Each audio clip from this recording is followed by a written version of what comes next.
سی سی پی او نے چلان کی on line ادائیگی کر دی۔ سی سی پی او نے تھانہ شمالی چھاونی کا جائزہ لیا، ریکارڈ چیک کیا۔ ایس ایچ او اور ڈی ایس پی سے کرائم کی صورتحال پر بریفنگ بھی لی ہے۔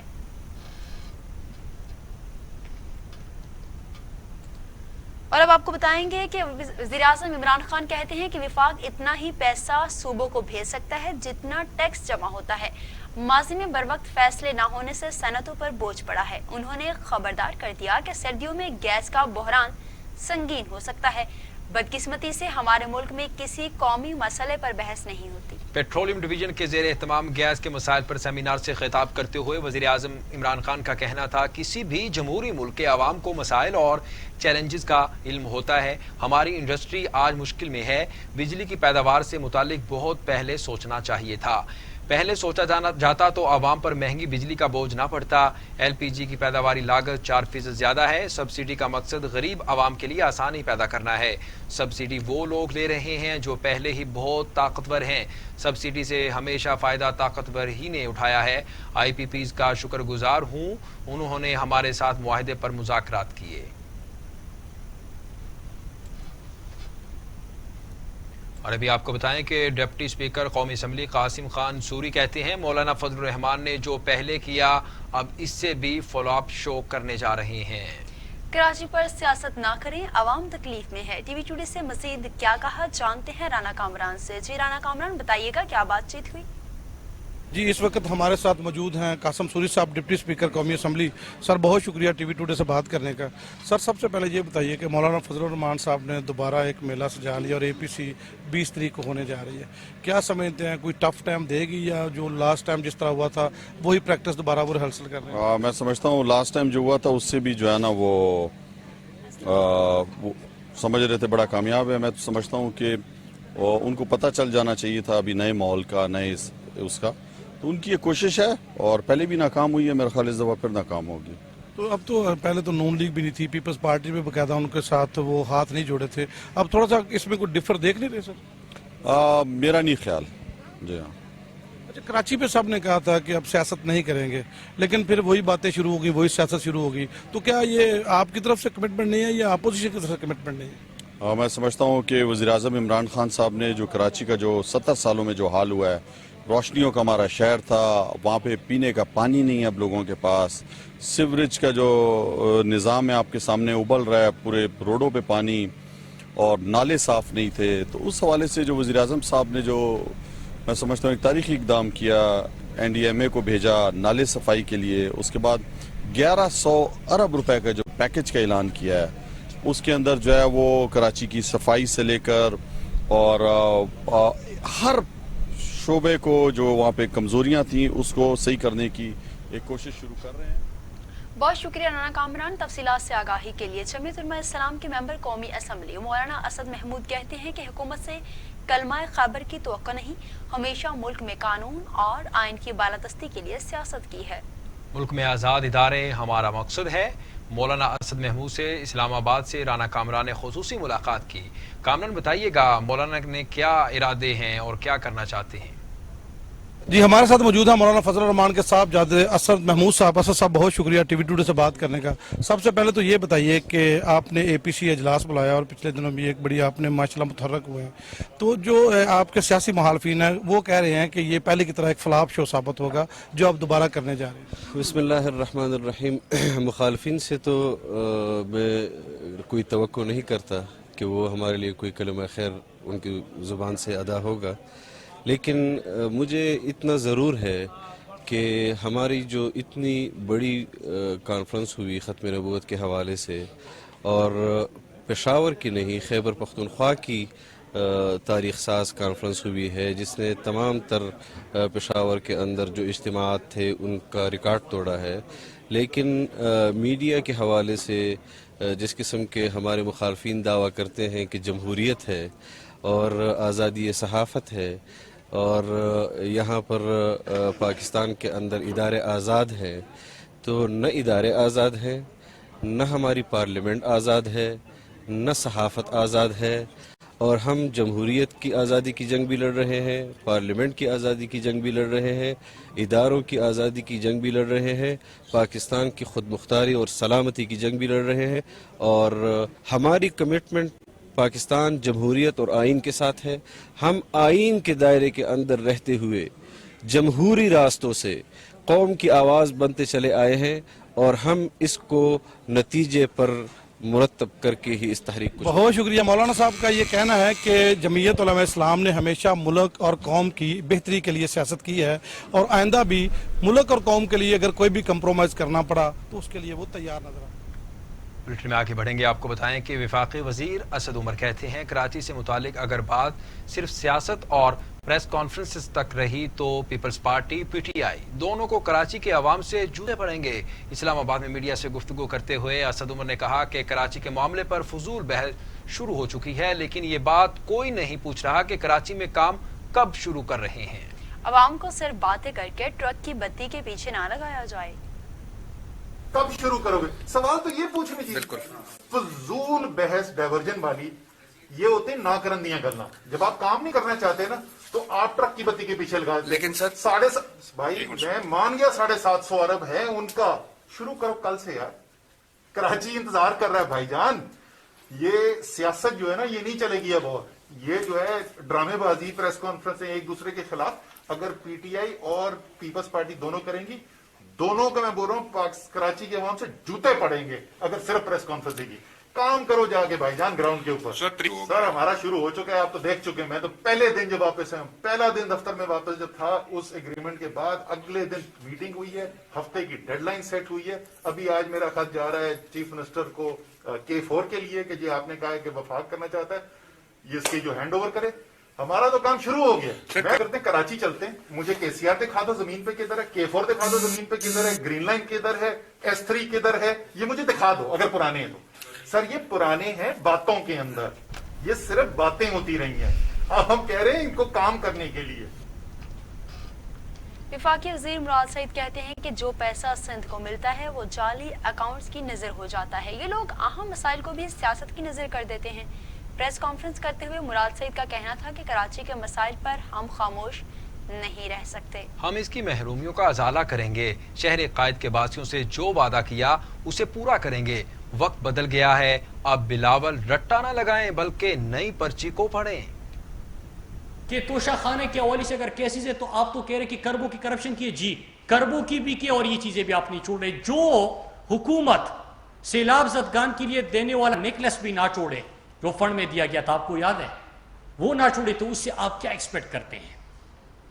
پھر دوسری چیز کراچی کے حوالے سے بات ہوئی، این ڈی اے میں فرزند زرداری کا اگر بس چلتا تو پورا پاکستان، جو آج انہوں نے اعتراف کیا ہے کہ پوری دنیا کے اندر جو معاشی نقصان ہوا ہے اور پاکستان کی معیشت کے حوالے سے بھی انہوں نے بات کی ہے، تو ان کا اگر بس چلتا پورا پاکستان بند، ملک کی معیشت مکمل طور پہ رک جاتی، جو غریب اور مزدور طبقہ ہے وہ بے روزگار ہو جاتا۔ اس سے کوئی غرض نہیں۔ پرائم منسٹر عمران خان نے کیا کیا؟ پوری قوم سے پہلے دن پرائم منسٹر عمران خان نے کہا کہ ہم نے لوگوں کو اس بیماری سے بھی بچانا ہے اور ہم نے قوم کو، اپنے لوگوں کو بے روزگاری سے اور بھوک سے بھی بچانا ہے۔ آج بھی فرزند زرداری ایک لفظ نہیں بول سکا کہ انہوں نے کیا کیا۔ پوری پاکستانی قوم کو پتہ ہے اور دل دکھتا ہے جب ہم دیکھتے کہ پاکستان کا سب سے بڑا شہر، شہر قائد، پاکستان کا معاشی ہب، جب بھی وہاں پہ بارش ہوتی تھی اور وہ تو کہتا ہے بارش ہوتا ہے تو پانی آتا ہے، یہ حل نہیں تھا۔ صادق آباد اور سیون کے قریب دریائے سندھ میں پانی کی سطح بلند ہو گئی، سیلابی پانی کچے کے علاقے میں داخل ہو گیا جس سے 1000 ایکڑ پر اراضی زیر آب آ گئی۔ نو کوٹ کے سیم نالے میں دوسرا شگاف پڑ گیا جس سے شہر کے ڈوبنے کا خطرہ بھی پیدا ہو گیا۔ صادق آباد میں سیلابی پانی مونسون میانی کے مقام پر حفاظتی بند سے ٹکرا گیا، درجنوں بستیاں اور ہزاروں ایکڑ پر فصلیں زیر آب آ گئیں۔ راستے بند ہونے سے لوگ تیر کر سیلابی پانی سے گزرنے لگے ہیں۔